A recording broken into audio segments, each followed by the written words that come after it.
Spotlight here on Hope TV, where you look and live. And here on Spotlight, we always do our very best to bring to you persons who are transforming our communities in the direction of light. Now, talking about light, that rhymes with rights as well. And we are so honored on this edition of Spotlight to have with us Irungu Houghton. Some of us call him Houghton, others, but he's Irungu Houghton, who is the Executive Director of Amnesty International.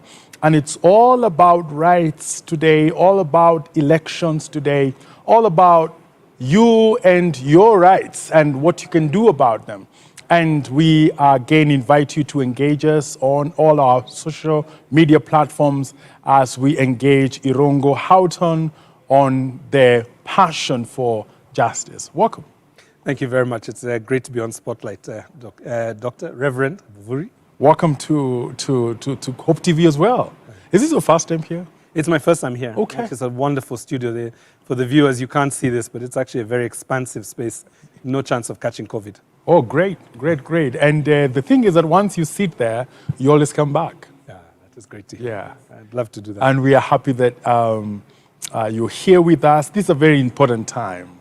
And when we hear Amnesty International, we think arrests, we think cases, we think that something is going on that needs to be checked. And maybe just before we get to that, you can tell us about your journey and how you have grown the interest in the area of human rights. Yeah. Mm-hmm. So I grew up in a very diverse family. It was biracial. My father was British, my mother was Kenyan, and we were also a blended family. So in typical Kenyan families, we would say there were a lot of steps and halves, but one of the things that we never had in our family was this idea that there were steps and halves. So everybody was very equal, and therefore that in some ways formed my conscience about life, that there are no special human beings. There are no people who have more privileges than others. They are really just people, and all human beings are equal. But there is a moment, I guess, when I was about 15, and I was waiting to catch a bus to go to school, and a woman was attacked in front of me by another woman, and it took a while because we really didn't quite understand what was happening. The woman basically grabbed the first woman in the front of the queue and began to pull out her hair, root by root. It was a really horrific thing. I was, as I said, 15 at the age, and I was really transfixed and shocked by what was happening. But the thing that struck me most was that we were about 10 of us in that queue waiting for the bus, and nobody raised a hand to protect this woman. This woman was dragged to the floor. The woman continued to remove her hair, and she kept screaming. And I think it was, looking back now, it must have been a mental health issue. And the saddest thing is none of us, including this 15-year-old boy, did anything to stop. And I walked home that day feeling very embarrassed and shamed, and swore that I would never, ever allow myself to be in a position where I could do something about injustice, and did not. Okay. So that's a formative moment for me. But the rest of it has been just paying forward the privilege and the, I guess, the chances that I've had in life for others. All right. It's interesting how sometimes our experiences when we are children and what could look like isolated events, but they become very impactful when it comes to shaping our minds and shaping our paths. And when I think about a country like ours, and Africa at large, where the matter of rights is quite sensitive, and it's sometimes taken to be dangerous when you're a champion of human rights, that yes, you are going to help others, but also you put your life also on target by regimes that sometimes may not like what you do. Right. And how do you process that? I mean, I think the foundation, I think, for a lot of Amnesty members, and we're a membership organization, so we have about 2,000 members across the country. Our foundation really is a propositional-based, hope-based perspective, which is that all human beings deserve the same rights, regardless of whether they're police officers or poor young men in the informal settlements of Mukuru or Dandora. And secondly, that these rights are, are really indivisible in the sense that we are complex as human beings. We need the right to shelter, we need the right to food, we need the right to self-expression, we need the right to be free, we need the right to be free from discrimination. All these things are really, the work of human beings. So if you stand in this space, it's actually very difficult to argue with us that stigma, discrimination, violence is something that can be justified. And I think that's the starting point. The second thing for our work is really that we do not make this personal. Every time I'm in a courtroom and I see a police officer being arrested for either killing a fellow Kenyan unlawfully or brutalizing another Kenyan, even when we get convictions, and we're starting to see a lot more convictions of police officers for disgracing their uniforms, I have a sense of just a sense of sadness that's inside, and it's a sadness for the young person that has been brutalized. It's a sadness for their family, but it's also a sadness for another life that has now been lost and will go into the correctional service system, into the prisons, and essentially that family will also lose a brother, a son, and a father. So there is something dehumanizing about violence and indignity that I think we can all identify with. Okay. We can all identify with. And you mentioned something about sadness, and you mentioned something about the human, just the dehumanization. Right. And I'm sure that in the course of your life and the course of your work, you have tried to understand the human condition and why it is that a human being would actually rejoice in humiliating another. I know there are 10 million answers, but what can your just quick front of the head kind of response? So in 1994, over 1 million Rwandese Tutsis were killed. And anybody who followed that process, at the time or even going back into the history, will recognize that when justice finally returned and the Interahamwe were removed from power, and many of them were taken before either the Gashasha courts, these were the people's community courts that were set up when the Rwandese Patriotic Front came to power, or even when they went to the international tribunals, you saw a very complex set of dynamics. You would find people who are guilty of mass rape, genocidal crimes, some of the worst, decapitations and murders that you could imagine a human being ever not just doing but contemplating and designing, right? And those people would be capable of really, I guess what you'd call deep sense of kindness, deep sense of charity, deep sense of generosity. So one person on one day could order the killings of 100 people in a stadium, and on the next day he would be supporting Hutu members of his family, his extended family, to safety, right? And I think what I realize is actually human beings, there are no bad human beings, there are no good human beings, there are just human beings who have the capability to do good or to do bad, right? And the question, the big question for all of us, and it is a question of faith as well, is, which of these two personalities do you feed, right? And if you think about this as a nation, how do you create a nation that is full of ethical, engaged, and empowered citizens, rather than the psychotic, the psychopathic, and the violent citizens that prey on their neighbors? And I think that's the work, not just of human rights organizations to figure out. It is also the work of, I think faith organizations to uplift a nation that can actually protect the vulnerable, the marginalized, Okay, when you mention faith organizations, one of the things that comes to mind is that we've had some priests who have died as they were on their mission to protect the rights of others, and who died because they really were passionate about seeing justice and delivered and seeing evil vanquished. Right. And when it comes to your work at Amnesty International and in the work of human rights, how do this martyrdom, when it comes to the clergy people, how does it connect with what you do? Yeah. So I often advise, my colleagues and other human rights defenders that actually martyrdom should never be the intention. The intention is to live fully and a wholesome life, where you are causing transformation. You're leaving the next generation with more rights and freedoms than you yourself enjoyed, and definitely more rights and freedoms than your parents enjoyed. That's the purpose of our work. But if, unfortunately, you miscalculate, you come across a very evil set of people and you are killed, there's probably no more noble way than to leave this earth, right? Which is in the service of others. And I think that for me is the first focus. So really trying to, maintain a sense of safety, a sense of well-being as a human rights defender, keeping, a healthy mental attitude for our work is so important for us. And we've learned a lot over COVID in terms of this.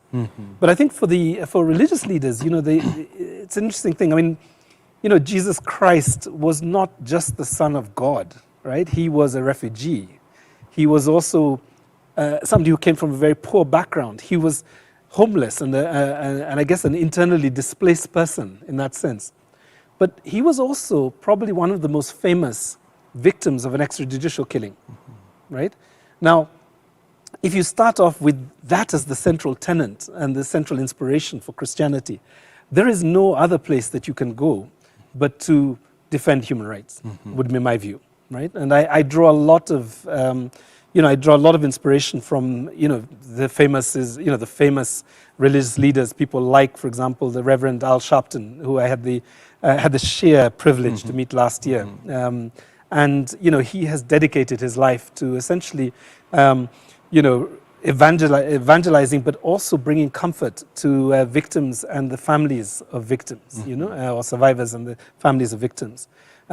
Or, the now late Archbishop Desmond Tutu, a wonderful human being. I mean, really, if there is a sense of divinity and humanity, he would be the best example for it, for me.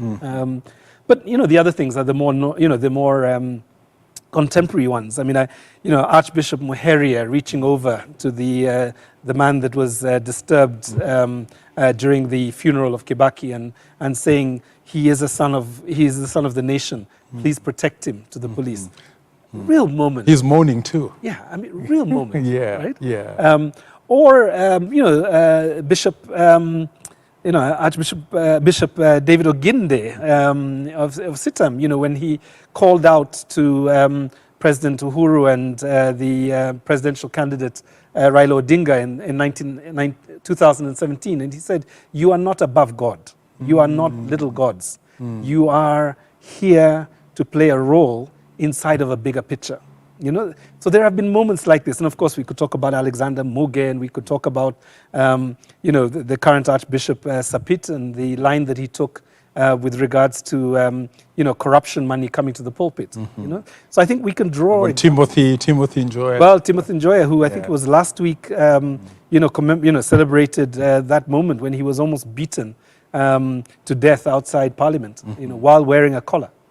I mean, that's courage. Okay. It's all around us. And, when you talk about the church, and you paint such an interesting picture of Jesus Christ as a refugee, as a victim. You're more the expert on this one than I am. No, you sounded, that was really sound, what you've just said. It always blows me away. And then when you bring that perspective of seeing, Jesus, then one also thinks about the church as well. Yeah. When it comes to the area of rights. Right. And I know that you have many partners. You talked about having about 2,000 members, and I'm sure you have many collaborations on this area. And we want you to be honest. You are known to be honest in your assessment. Do you feel the contribution of the church in the area of human rights? I mean, you've mentioned some personalities who definitely are high on the scorecard, past and present. But as an institution, do you feel the presence of the church in the area of human rights? So about 3 years ago, we did, is it 3 years ago? Yeah, it's about 3 years ago, we did a opinion poll. And we asked Kenyans, what did they fear most in terms of rights violations? And I remember it was such a shocking response. People feared the police more than they feared poverty, right? Which is one response. But the one that really blew me away was 52% of the population do not feel that there's equality under the law. That if you do not have enough power, if you don't have enough privilege, you're not well connected, you will not get the same chance in the criminal justice system, whether it be at the level of the National Police Service, whether it be at the level of prosecutors, or whether it be at the judiciary itself. And I think, in that context, we all have to ask ourselves, are we doing enough? Let me just, let me step aside from the statistics aside. There's a young girl called Abby Samuels, who at the age of 15 was beaten by an administrator at her school, and she died. 3 years later, the administrator is still working at that school. Nobody has ever been found guilty, and her parents continue to beg for justice. Evans Joroge, the Meru University Secretary General, who was shot dead by a police officer, that case is still in court 4 years after he was killed. Or the young boy, the teenager Yasin Moyo, Muslim young boy who was shot on his balcony, still his family waits for justice. Or the 40,000 people in Mukuru kwa Jenga. Now let me just make this a little bit graphic. This is 16 kilometers from where we're sitting, Edward, It's the capital city of the country. It is the space in which there are, the capital city has the highest concentration of international and national media. Do you believe that there are 40,000 people who are living in plastic tents in an area that looks like the worst end of the Ukraine currently? And they have been there for 6 months. And the government has neither been able to resettle them or to return them or to rebuild their homes. Now, in this context, the question I would ask is, are we really all doing enough? Is there a sense of urgency that would be equivalent to, I guess, one of my wife's favorite scriptures is Luke 4:18. And she told me, don't forget this one when you're on Hope Television. She did well. She did well. Yeah. She said, and the Luke 4:18 is, you sent me to proclaim freedom, to recover sight for the blind, and to set the oppressed free. And the question we need to ask ourselves, both in terms of religious institutions, but even the faithful, is, do we do enough to actually do what, I guess, if Jesus, on Christmas Day, my thoughts were in Mukuru. And I thought, if there was a place in this republic that Jesus would be born, if that is a possibility, it would probably be Mukuru kwa Jenga. But I don't know whether they were religious leaders and human rights advocates who were there with them on that Christmas Day. So I think we could do more. Wow. We could. Yeah, clearly. I love your question. Are we all doing enough? Yeah. And that we could do more. Yeah. Staying with Mukuru Yeah. and the lazy, will of the law, let me call it that, because you mentioned a few other cases that have stayed in court maybe too long for no real good reason. And then Mukuru is about people who are economically challenged. Right. Now, when you talk about human rights, it seems to me that there are some supportive systems that need to exist for human rights to be where they're supposed to be. For instance, access to legal services. And also that also now calls for an economic capacity. So in that way, human rights, we can talk about them outright, but it's not so easy to actually attain them.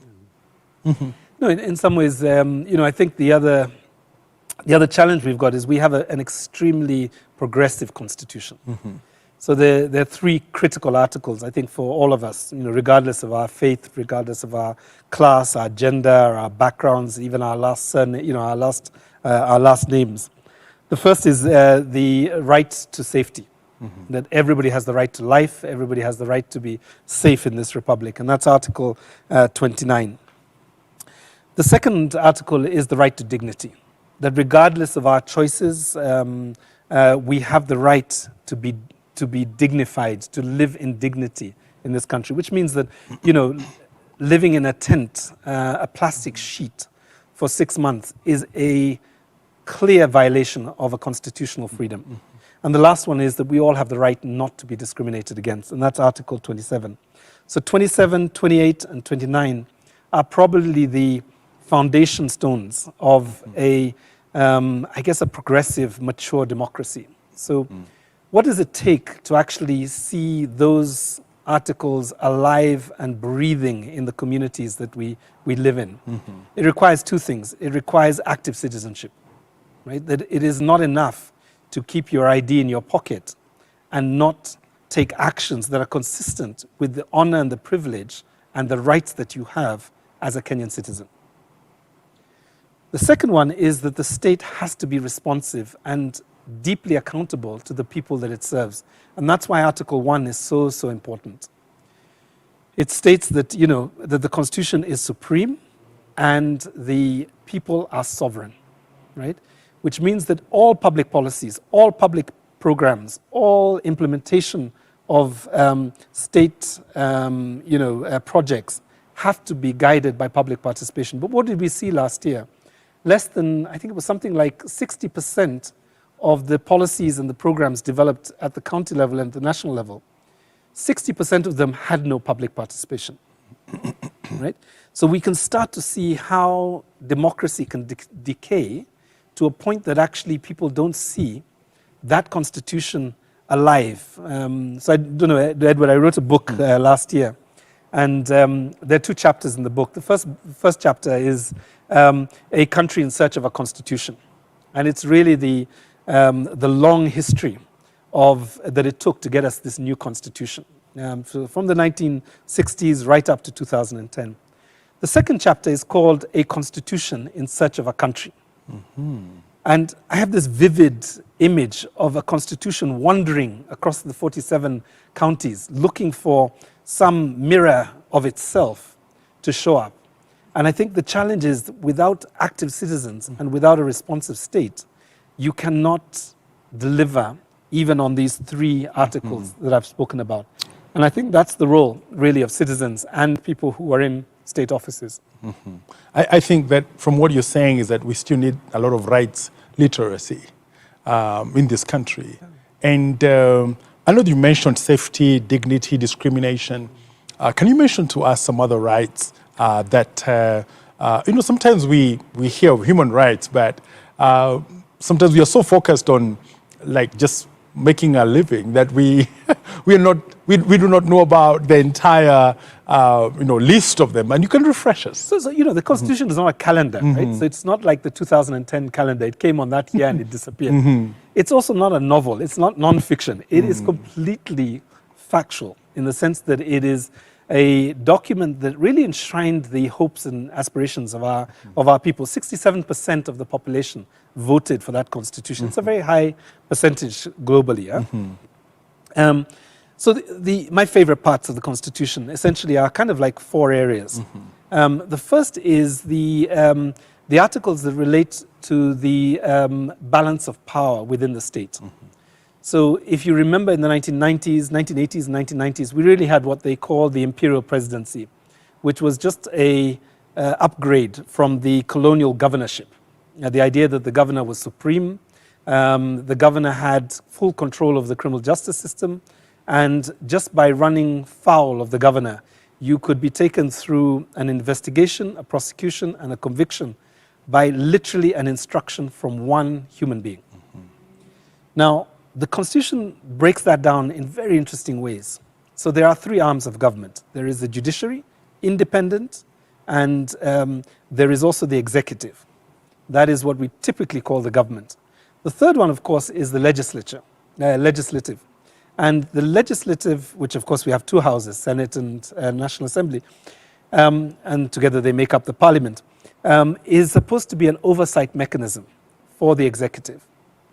So that's the first part of it. And therefore the president in 2022 has a fraction of the powers that they had in 2009. Mm-hmm. The second area really for me is chapter 6. And this, of course, is the leadership integrity section of the Constitution. It is a wonderfully written piece of constitutional documentation. The reality on the ground, what do they say? Vitu kwa ground different. Yeah, it's a constitution looking for country. That's the best part of the constitution. In fact, chapter 6 is probably wandering around even more aimlessly than the rest of the constitution, wondering what happened. But the last one really is chapter 4, and I've spoken a little bit about these three chapters: dignity, anti-discrimination, safety. But the great thing about that constitution is it has three layers to it. One is political and civil rights. And those are really things like, freedom of expression, freedom of assembly, freedom of association. Then you have a bundle of rights that relate to economic, social, and cultural rights. And this is where, in some ways, if I can use the word, the Constitution is so revolutionary, right? Probably secondary on this continent, and to some extent, we may be even better than the South African Constitution. But you've got the right to health, you've got the right to education, you've got the right to housing, you've got the right to water. And then you have a group of rights that relate to, I guess, what you call identity-based rights. That women as a constituency, as a demographic, they have a specific set of rights that were really enshrined in order to reduce the level of gender inequality that we have in the society. So these are the best parts of the Constitution. And you don't have to be a lawyer to know this. I mean, I'm not a lawyer, so like just for your viewers. You speak like one. Yeah. It's kind of what you call post-traumatic stress of being an executive director at Amnesty for the last 5 years. No, I actually studied history, and the slight irony of this is my uncle tried to force me to do law at the age of 18, and I rejected it, partly because he sold it the wrong way. He said that if you are a lawyer, you'll be rich. At that time, I was trying to understand why everybody was so poor. You'll be rich. You'll have many girlfriends and several vehicles. And I didn't think that was a career motivation. So I ran in the opposite direction, which was history. Yeah. But you don't have to be a lawyer really to understand the Constitution. It's fairly well articulated. In fact, our constitutional, I guess you'd call them fathers and mothers, really wrote the Constitution very powerfully for all of us. Okay. Well put, both legally and from a historian's point of view. And there are so many things you have alluded to there. I hope we can get to talk about a few of them in the latter part of this conversation. But before we go for a break, let's look at the bigger world. And you mentioned about democracy. Actually, you talked about democracy being shaken or being in a place that is not steady. And that's uninteresting when it comes to human rights. Because in this era right now, you look at Europe, you look at America, those places that are the sources of democracy. And it looks now, it's not certain exactly what democracy is in this season. And then there is us in Africa here. And sometimes, Irungu, we do hear people saying, Africa needs good dictators. Yeah. How does that sit with you in right of human rights? So the clever English word would be that is an oxymoron. It means it is completely confused. But no, I think there are a couple of things. So first of all, just to say, democracy was very much part of the pre-colonial African societies. We were less stratified. We were less hierarchical. There was, there was much more freedom in terms of people being able to speak their minds. There would be what we now call the barazas, but they were spaces that were designed for people to be able to speak. And of course, they were systems of government. But in many ways, the kind of exclusion, the marginalization, the discrimination came with slavery. And it came also with colonialism. So the first thing I would say is that we shouldn't forget our history. Our history essentially predates the democracies that developed in the 1950s and 60s in Europe and North America and places like that. I often remind people that, you know, it was in 1948 that Eleanor Roosevelt and several others wrote the Universal Declaration of Human Rights. Where was Kenya at the time? Kenya was in the heart of one of the deepest, colonial moments of colonial oppression. Right, our leaders were in forests. They were trying to, avoid being bombed by huge bomber planes. They were being hunted down by home guards and the colonial settler regimes. And in many ways, we don't know that democracy because we were under colonial rule. Today, Patrice Lumumba's remains. A gold tooth, that's all we can find of Patrice Lumumba, is being buried in DRC, and he's getting a full state funeral with his family and his daughter Juliana Lumumba. And you cannot ever make an argument that democracy evolved in countries like Belgium, that literally turned the entire landmass that we call DRC now into private property. And essentially executed and mutilated people by cutting off their hands simply if they didn't tap enough rubber to export abroad, right? So let me I'm ranting now, I'm going to stop on that one, but let me turn to the other part of this really, which is, I wouldn't say that democracy is in the ICU in Europe and North America, but definitely the higher dependency unit. There is a real concern, and we heard it with Secretary of State Blinken when he came to Kenya, that actually the democracy is in decay in many places. Too many demagogic, divisive, populist leaders who are essentially assuming power, not to serve the public, but to serve themselves. And typically, authoritarian governments and authoritarian leaders end up to being the most corrupt because, as they say, ultimate power is corrupting. You need checks and balances. If you stay in government with wielding power over millions of people for more than 2 terms, you are likely to go astray. So I think it is Africa's time, really, to actually explore what does this mean to be a democratic state and a state that respects human rights for all people. There's another element, I think, which, Edward, you probably alluded to a bit, which is, digital democracies versus authoritarian algorithmic societies. Big words. These are big words, right? These are very big words. But it's really the power of digital media and how difficult it is now to create fact-based conversations. All right. Honesty. Do we need to... Houghton? Yes, sir? We are about to take a short break. We need to go stay with those big words. Yes. We will come back right to them.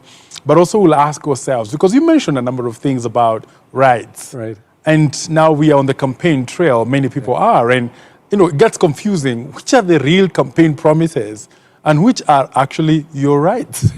We'll talk about that. Viewer, we are talking to Irungu Houghton, who is the Executive Director of Amnesty International.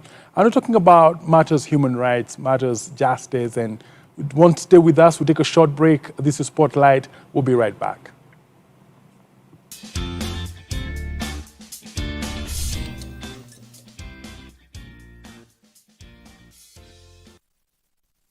Hope TV is where you look and live, with an excellent selection of the best Christian programming consisting of local and international content of inspirational stories, talk shows, Bible commentary, youth, health shows, children entertainment, contemporary gospel music, extended times of worship, live broadcast, news, movies, drama, Christian ministry programs, and so much more.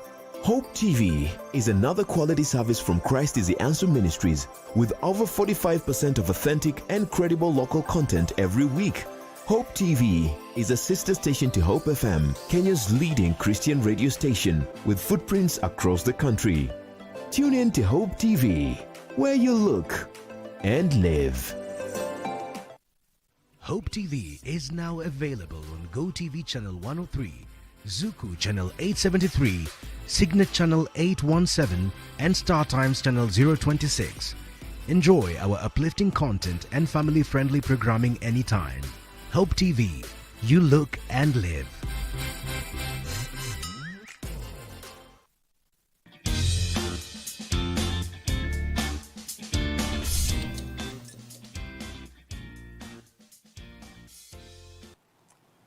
Viewer, welcome back. And what a discussion with Irungu Houghton on rights and justice. And just before we went for the break, we were talking about, he just dropped some big words. I mean, he has a lot of those. And algorithms, these headache-causing kind of things.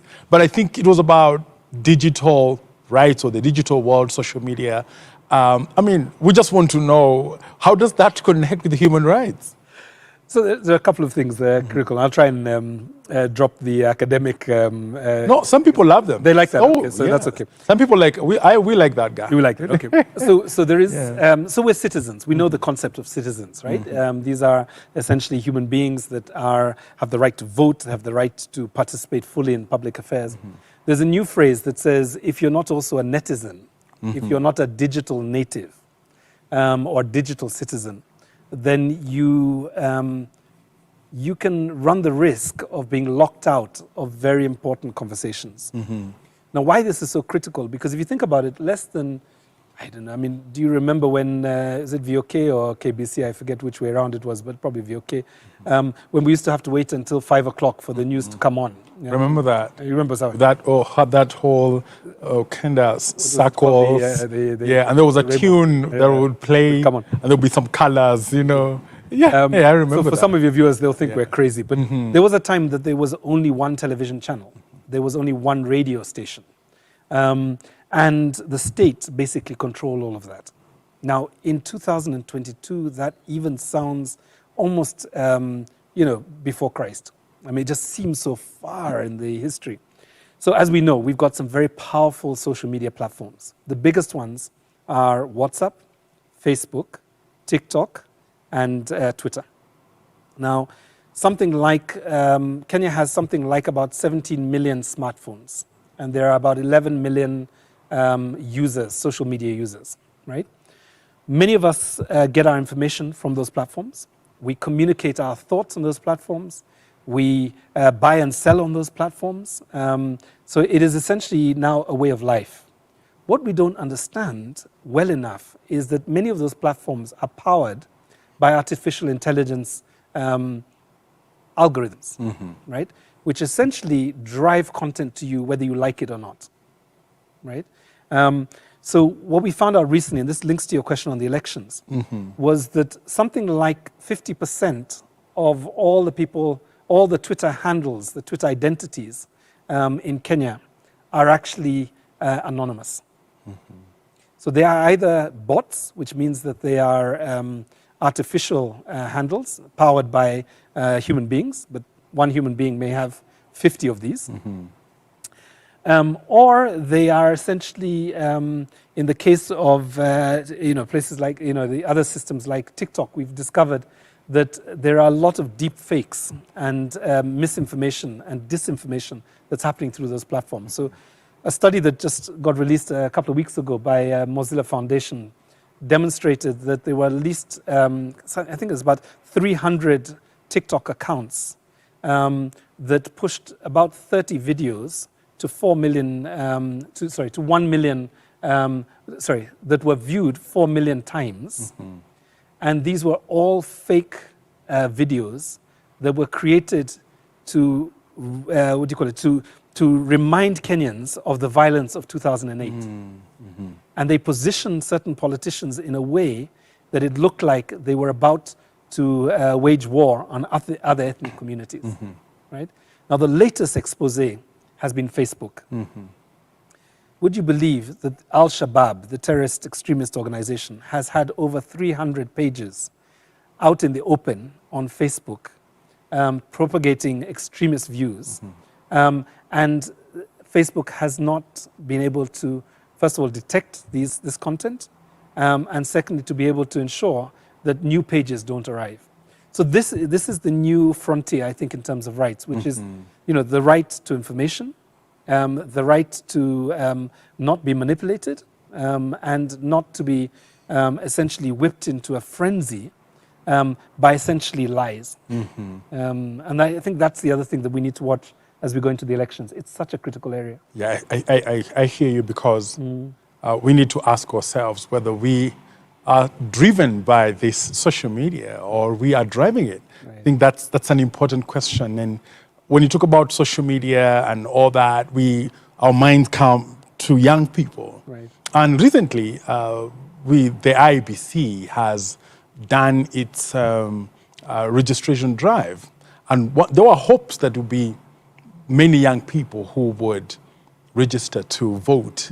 But the registration was underwhelming. Yeah. And that has caused a discussion that, no one seems to have a clear answer to why young people would be disinterested in such an important right of theirs, right?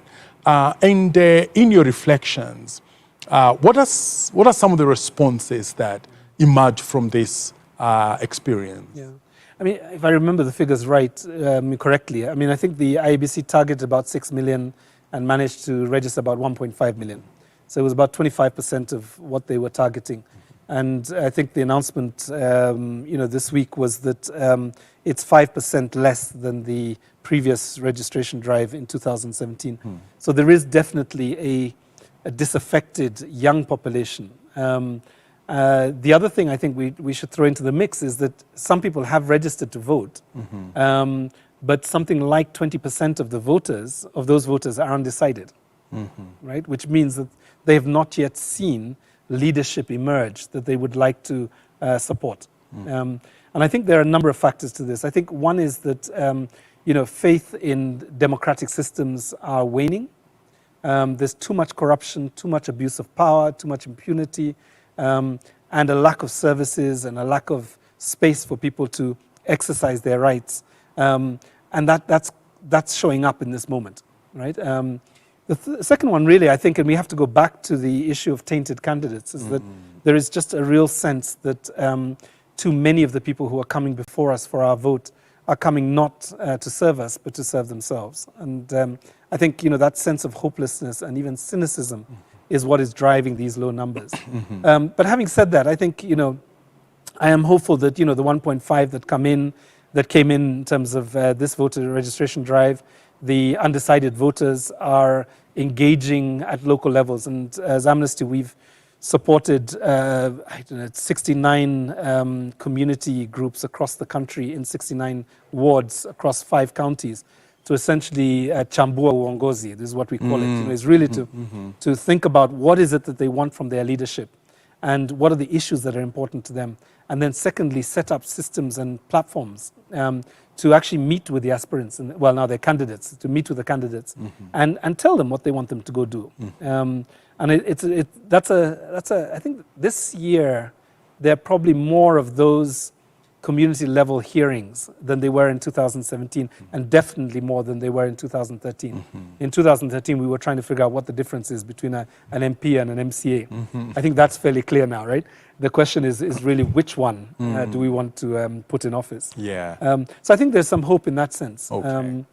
And I think the other thing that we can be hopeful for is that there is something perversely true about a situation where our back's against the wall. The food and the fuel crisis, the cost of living, and the inflation that we're seeing really does make this a critical election for all of us as Kenyans, particularly those of us who are finding it more difficult to survive to the end of the month, or those of us who work on a one-day economy, where we work in the morning, we get paid a wage, and then we pay for the dinner for our family for that evening and try and keep some savings. It is now critical for that majority of the population, I guess the 25 million people who are denied their basic rights, to be clear who they want to put in State House and who they want to put in the governor houses across the 47 counties. Okay. Still staying with the young people. Yeah. There's a view that, is also being engaged about the young people and their connection with government. Right. And you've talked about the social media world, which the young people are totally connected with, but has no boundaries really. So they have the sense of nationalism is in a way diluted because that's where they live. They live everywhere, right? And global citizens. Exactly. And now the view is that the decay in democracy is causing young people to disengage with government as we know it. And so what we saw is not just something that maybe we can put up, work on in terms of numbers at a later time, but it really is something that's going to, reflect more, that we'll see young people increasingly as years, come disinterested in government as we know it. Yeah. No, there's a real threat. I think there is a real threat. I mean, I think one of the greatest tragedies leading into this elections is that we did not have a vigorous civic education program. I mean, I think that's what was missing. And I think, historically it has been the international, missions, the development agencies that have given funding to either the Electoral Commission or to NGOs or to the religious organizations to do voter education. We didn't do enough of that. And therefore you are seeing that in all these rallies where, the first trigger for violence is, am I going to be paid 200 shillings, 500 shillings or 1,000 shillings? I think today the Isiolo Parents Association were decrying the fact that many of their children are not in class because they have gone to the rallies to try and get 500 shillings from the politicians. So I think this is the decay that we see around us, and it is a very deep, centered, decay. If we don't arrest it, like you're saying, we will lose a generation. And it's that generation that produces the leadership for the next 20 years. Yeah. So this is critical. I mean, as Amnesty, we spend a lot of time working with young people. I mean, I think our membership base is probably at 50% under 35. I'm definitely the oldest. In fact, I'm the dinosaur. You're the elder. Office. The elder. Okay, let's be polite, I guess, to the other elders who may be watching. But many of my staff are under 35. Some of them are in their 40s. Many of our members are in our 35s. We have a very vigorous school program where we've been working in 5 counties on a human rights education for human rights friendly schools. And there we talk about issues like, for example, leadership. We talk about ethics. We talk about tolerance and non-discrimination. We talk about freedom from, teenage pregnancies and issues like that. Because I think once you impact on that generation, what we found elsewhere in the world is that's the generation that typically will either go into the marketplace or will go into universities or will go into the offices. And then you've got another generation of people who understand what it means to be, compassionate, to be caring, to be ethical, and also empowered. So I think that's what we need to see a lot more of, and we need the investment. Okay, and politicians now are like popping out of the roof of their cars, and they are talking a lot of things. And one of the things that came up earlier on is rights, and you mentioned about health and a few other rights that politicians package in form of promises. Right. And maybe you can enlighten us how, because rights you demand, you claim them. But now they are packaged as promises, as if they are goodies, as if they are, I'll do these things for you. Maybe you can tell us, educate us a little bit about how to tell apart between a right and a real promise. Yeah.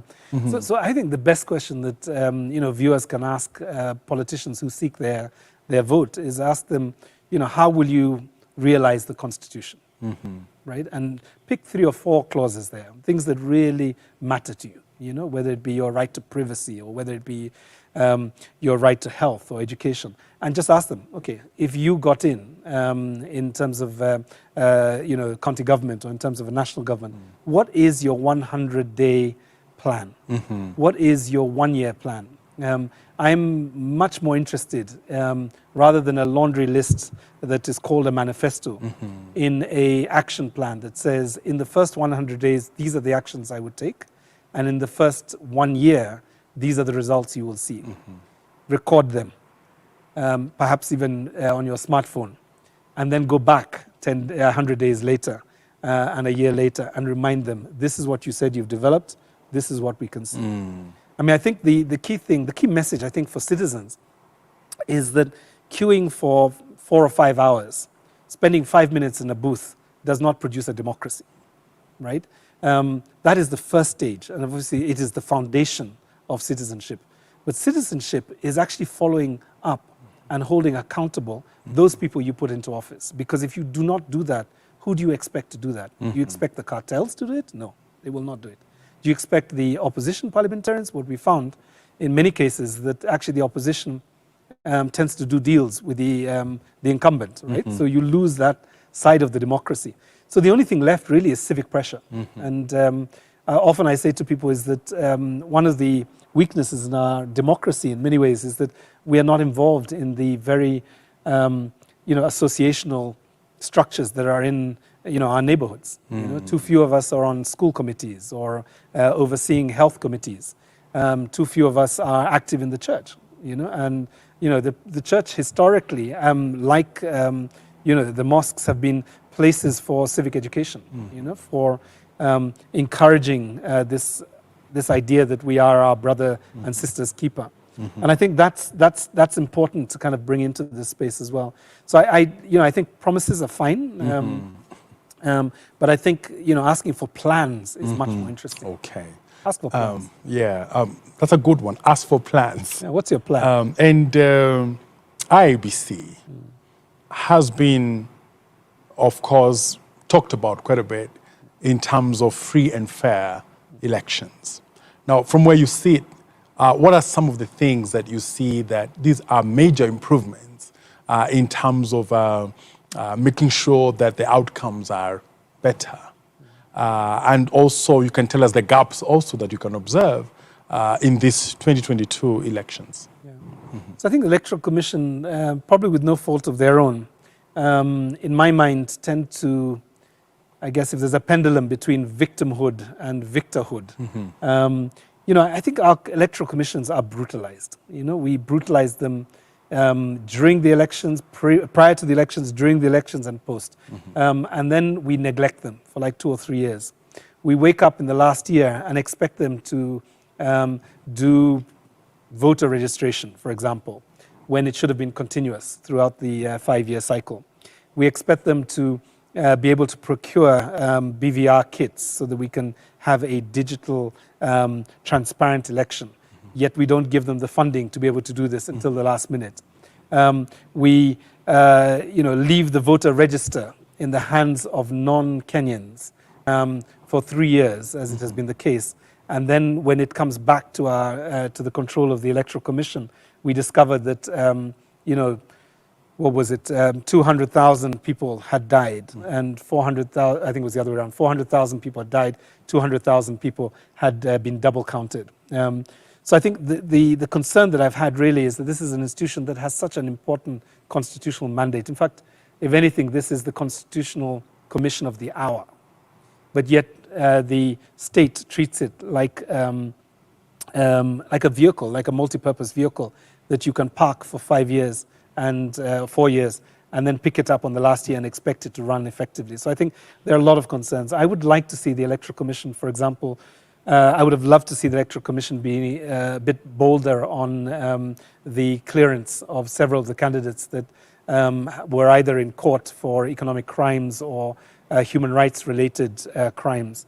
I would have liked to have seen the Electoral Commission be a bit more forceful in terms of its briefing. I mean, I think one thing we learned from government during the COVID-19 period is that it does help to have a cabinet, a senior government officer telling us the status of infections and the status of deaths, unfortunately. I think we need to see that level of urgency with the Electoral Commission, that every day there is a status report, because ultimately for us to have an election that is in the, that mirrors Article 81, which is the idea that everybody who's eligible should vote. All votes must be counted, and this must happen in an environment in which there is no intimidation, there is no bribery, and there is no violence. You need a constant communication strategy to do this. And I think the last one really is the issue of procurements.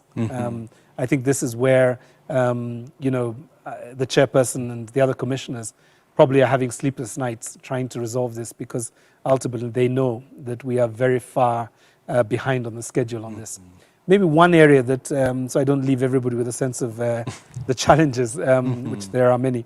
One thing I think that was interesting about this election that, I think we can congratulate the Electoral Commission for, and the National Police Service, is that they have come together and developed an electoral security management system. And a number of agencies are now working together to do a number of different things, like, for example, training police service commanders on how to de-escalate protests and make sure that they don't become violent, how to support women in cases of sexual crimes, and lastly, how to ensure that we don't see the kind of violence we saw from police officers in 2017. The excessive use of tear gas, batons, apartheid-style water, what do you call tanks, and lastly, live ammunition. Okay. And I think, I'm hopeful that this might, deal with not the election period, but the post-election period, which is all where we all need to be looking at. Okay.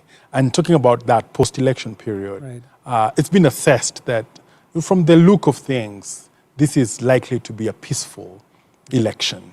And that should definitely make Kenyans be more confident in terms of participating even. And I know that there are many undecideds, but there are also some who have decided not to vote.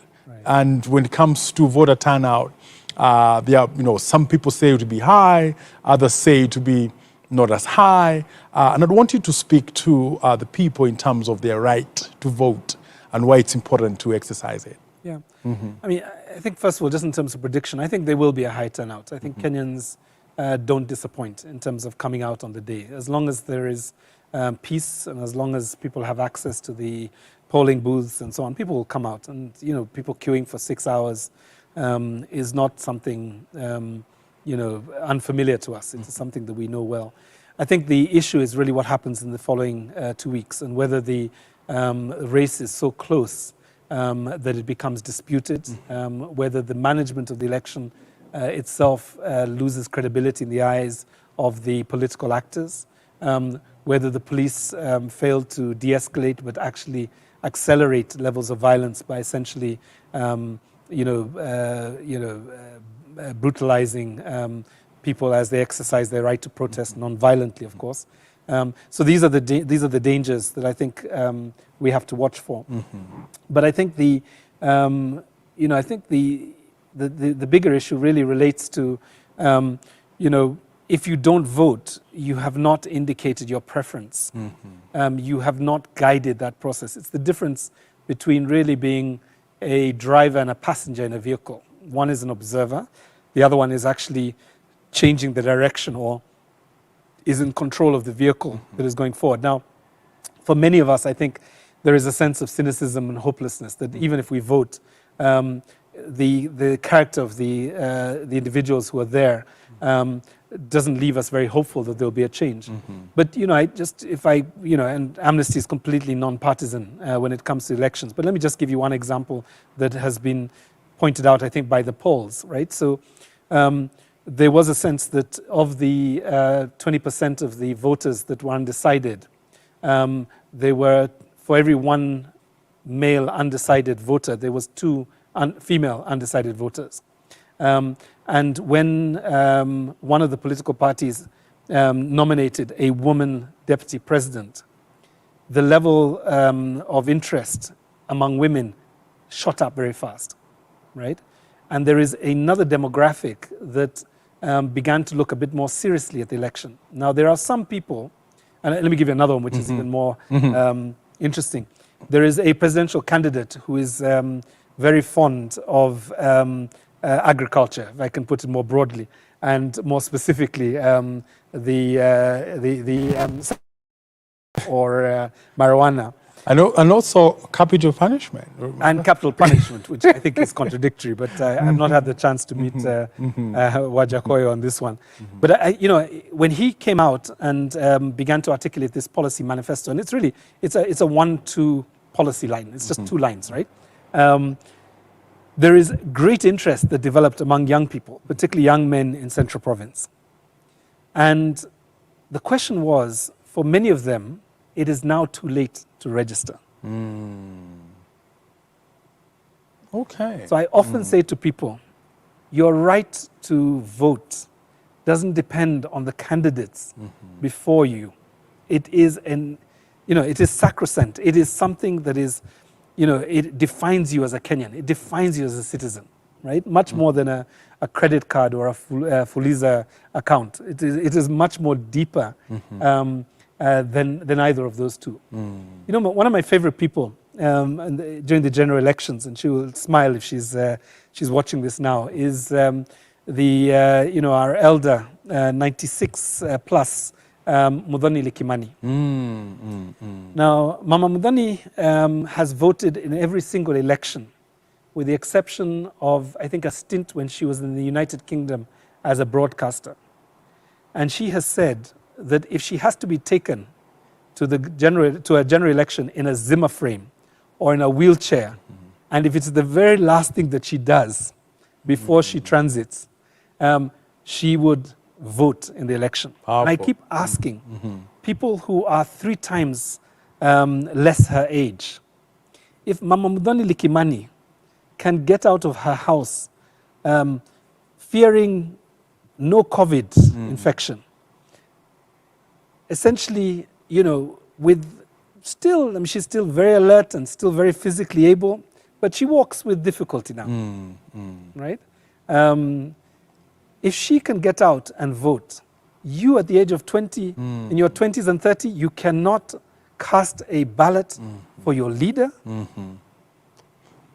Good question. And I think that question, the viewers have heard it, and it's a very good point for us to end this conversation. It's been really, really wonderful having you, Irungu Houghton. I would call you Houghton, but you told me it's Houghton. There's a bunch of my children who will come after you. But listen, great Edward, insights. this has been wonderful, right? Thank you very much for this. I just wanted to end maybe just to say that, many people think Amnesty is this non-governmental organization, perhaps an international non-governmental organization. They forget we're an association of citizens, right? So I really would encourage your viewers to go to our website, that's amnestykenya.org, and just very warmly welcome and invite any of your viewers to become our members. Okay. And technically, they would become my boss. All right. Okay. Great insights. And I would want to have you back here on Spotlight.